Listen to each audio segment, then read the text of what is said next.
नमस्कार. घरची चव या रेसिपीमध्ये आपलं सर्वांचं स्वागत आहे.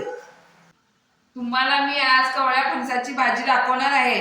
त्याच्यासाठी लागणारं साहित्य: छोटा फणस, तिखट, आमचे कोल्हापुरी तिखट आहे, चवीनुसार मीठ, थोडेसे वाटाणे, हिरवे वाटाणे घेतले, तुम्ही काळे वाटाणे घेतले तरी चालतात, जिरे, मोहरी, हळद, कांदा आणि कोथिंबीर.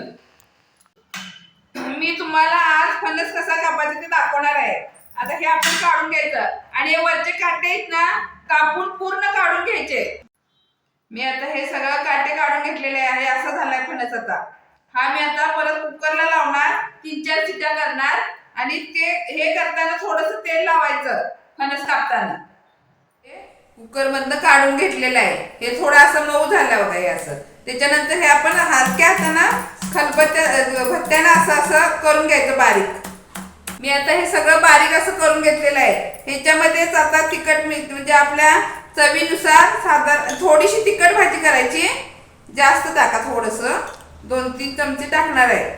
चवीनुसार मीठ टाका आणि चांगलं मिक्स करून घ्यायचं. आता आपण हे असं पूर्ण हे असं मिक्स करून घ्यायचं.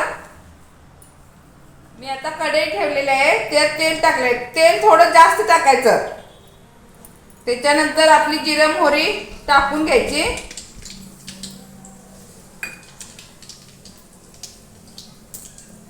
त्या भाजीला तेल थोडं जास्त लागतं.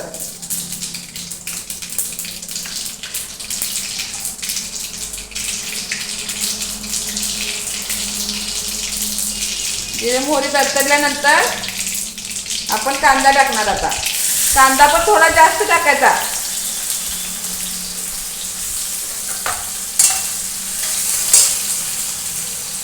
थोडीशी हळद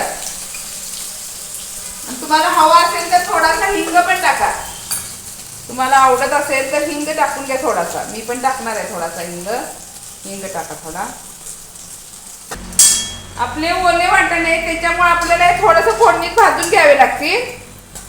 हे आता वाटाणे टाकलेले आहे.